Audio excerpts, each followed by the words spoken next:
আলহামদুলিল্লাহ, সমস্ত প্রশংসা সমস্ত তারিফ আল্লাহ রাব্বুল আলামিন আপনাকে আমাকে ঈদের মাঠে নামাজের জন্য আল্লাহ পাক কবুল করেছেন। আল্লাহ রাব্বুল আলামিনের নবীজি বলেছেন, যখন মক্কা থেকে মদিনায় হিজরত করলেন, হিজরত করার পর খেয়াল করেন আল্লাহ পাকের রাসূল দেখলেন যে ইহুদিরা বছরে দুইটা উৎসব করে, মানে আনন্দ করে। কয়টা? দুইটা উৎসব আনন্দ করে। ওই ইহুদিদের এক নাম্বার হলো নওরোজ। কি নাম? নওরোজ। তারা আনন্দ, খেয়াল, তামাশা মানে ইত্যাদি ইত্যাদি যত রকম ফাহেসা কাজ আছে করে। দুই নাম্বার মেহেরজান, বছরে দুইবার তারা হয়। নওরোজ আর মেহেরজান, তারা বছরে দুইটা উৎসব করত। আল্লাহ রাসূল সাল্লাল্লাহু আলাইহি ওয়াসাল্লাম 1.5 বছর কিছুই বললেন না। কয় বছর? 1.5 বছর কিছুই বললেন না। তারপর আল্লাহ রাব্বুল আলামিনের পক্ষ থেকে ওহী আসলো। কি আসলো? আল্লাহ পাকের পক্ষ থেকে ওহী আসিয়া দুইটা জিনিস মুসলমানদেরকে হাদিয়া দিলেন। কয়টা জিনিস?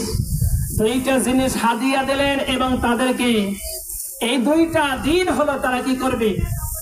তারা আনন্দ করবে। মুসলমানরা এমন আনন্দ করবে না যে গুনাহ হয়ে যাবে, এই আনন্দ নয়। এক নাম্বার হলো আপনি আমার সেই আজকের এই দিন ঈদুল ফিতরের নামাজ, আজকে ঈদুল ফিতরের দিন মুসলমানদের কাছে হলো অত্যন্ত তাদের আনন্দ দিন। কি কন? আর দুই নাম্বার হলো ঈদুল আজহার, কুরবানির দিন হলো। আল্লাহ পাক দুইটা দিন হলো রব্বুল আলামিন তার পয়গম্বরকে জানিয়ে দিলেন, আমার উম্মত মানে তোমার উম্মতদেরকে আমি দুইটা দিন খুশির দিন দিয়ে দিলাম। বলেন সুবহানাল্লাহ। আল্লাহ রাব্বুল আলামিন বলতেছেন যে ইয়া আইয়ুহাল্লাযীনা আমানু কুতিবা আলাইকুমুস সিয়ামু কামা কুতিবা আলাল্লাযীনা মিন ক্বাবলিকুম লাআল্লাকুম তাত্তাকুন। আল্লাহ পাক বলতেছেন, হে ঈমানদারগণ, তোমাদের উপর আমি মাহে রমজানের রোজাকে ফরজ করেছিলাম। সেই রোজা আপনি আমার মাঝে দিয়ে আছে। এই মাসটা বিদায় হয়ে চলে গেছে। যেমন করে তোমাদের পূর্ববর্তীদের উপর আমি রোজাকে ফরজ করেছিলাম, আশা করা যায় তোমরা মুত্তাকি হবে।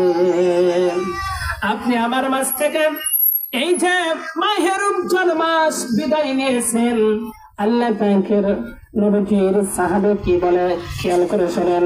আন আবি হুরায়রা রাদিয়াল্লাহু তাআলা আনহু قال دخلت عمر بن الخطاب يوم العيد وقد أغلق الباب على نفسه وهو يبكي فقلت يا أمير المؤمنين أتبكي الناس في فرح।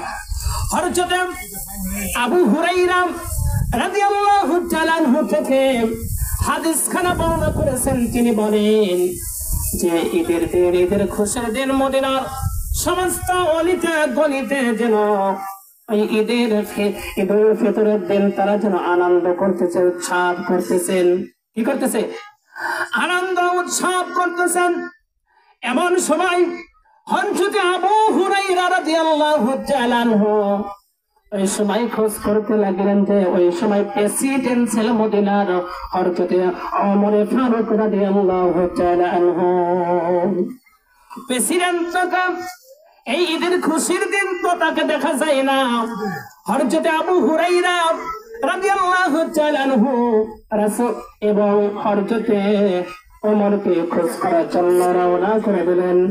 খোঁজ করতে করতে যা দেখে যে হযরত ওমর আর কোথাও নাই, মসজিদও নাই, কোথাও নাই, মদিনার অলিতে গলিতে নাই। হযরত ওমর ফারুক রাদিয়াল্লাহু তাআলা আনহু ঘরের দরজাগুলো বন্ধ করে দিয়েছেন, জানলাগুলো বন্ধ করে দিয়ে যেন ফুপায়া ফুপায়া কান্না করতেছেন। বলেন সুবহানাল্লাহ। কি করতেছেন? কান্নার আওয়াজ বাহির হচ্ছে। হযরত আবু হুরায়রা ডাক দিয়ে বলতেছেন, আপনি তো মদিনার প্রেসিডেন্ট, এই মদিনায় সবাই তারা এই মদিনার মধ্যে তারা যেন এই ঈদের উৎসব নিয়ে তারা যেন ঈদের উৎসব নিয়ে তারা আনন্দ করতেছে, আর আপনি ঘরের মধ্যে কান্না করতেছেন। আপনি চলেন। হযরত ওমর রাদিয়াল্লাহু তাআলা ওই সময় প্রেসিডেন্ট ছিলেন মদিনার, বলতেছে আমি গোটা একটা মাস আমি সিয়াম সাধনা করেছি, আল্লাহ পাক কি আমাকে মাফ করেছে কিনা এই জন্য আমি কান্না করতেছি। আর ওদের তো খুশির খবর, ওদেরকে মাফ করে দিয়েছে, এই জন্য আমি খুশি হতে পারি নাই, এই জন্য আমি কান্না করতেছি। আল্লাহ রাসূল সাল্লাল্লাহু আলাইহি ওয়াসাল্লাম তিনি বলেছেন যে আমার পর যদি কেউ নবী হতো লাকানা ওমর নবী হয়ে যাইতো। আল্লাহ রাসূল বলেছেন হযরত ওমর নবী হইতে পারতো, আল্লাহ রাব্বুল আলামিন নবীদের দরজা বন্ধ করে দিয়েছে, এই জন্য হযরত ওমর ফারুক রাদিয়াল্লাহু তাআলা আনহু নবী হতে পারল না। বলেন সুবহানাল্লাহ। দুনিয়ায় যদি নবী জন্য হতে পারেন সৎ আচার ব্যবহার তার মধ্যে আল্লাহ রাব্বুল আলামিন ঢুকায় দিয়েছিলেন। রব্বুল আলামিনের পয়গম্বর বলতেছে যে কিয়ামতের ময়দানে হযরত ওমর ফারুক রাদিয়াল্লাহু তাআলা নবীদের কাতারে কাঁধ বিলাইয়া সেজন্য নবীদের সাথে জান্নাতে চলে যাবে। সুবহানাল্লাহ।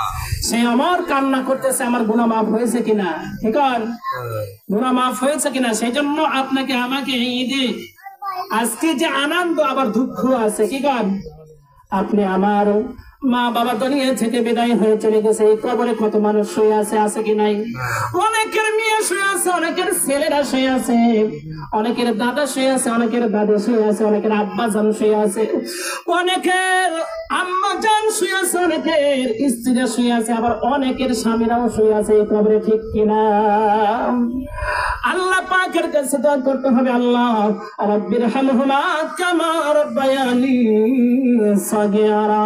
আমার সাথে পড়েন রব্বির হামহুমা কামা রাব্বায়ানি সাগীরা। আল্লাহ তাআলা ছোট্টবেলায় আল্লাহ আমার মা বাবা আমাকে যে স্নেহর করে আল্লাহ আমাকে লালন পালন করেছে, ভালোবাসেছে, আমাকে চুমু খেয়েছে গালে মুখে, আর আমাকে তার বাবার যে কলিজার সাথে আমাকে আওসাইছে। আল্লাহ তার কবরের মধ্যে আল্লাহ আমার মা বাবাকে ওই জাহান্নামের আগুন দিয়ে আল্লাহ ওই কবরের মাটি দিয়ে আমার মা বাবাকে যেন আল্লাহ আপনি কোনো শাস্তি দিবেন না। বলেন সুবহানাল্লাহ।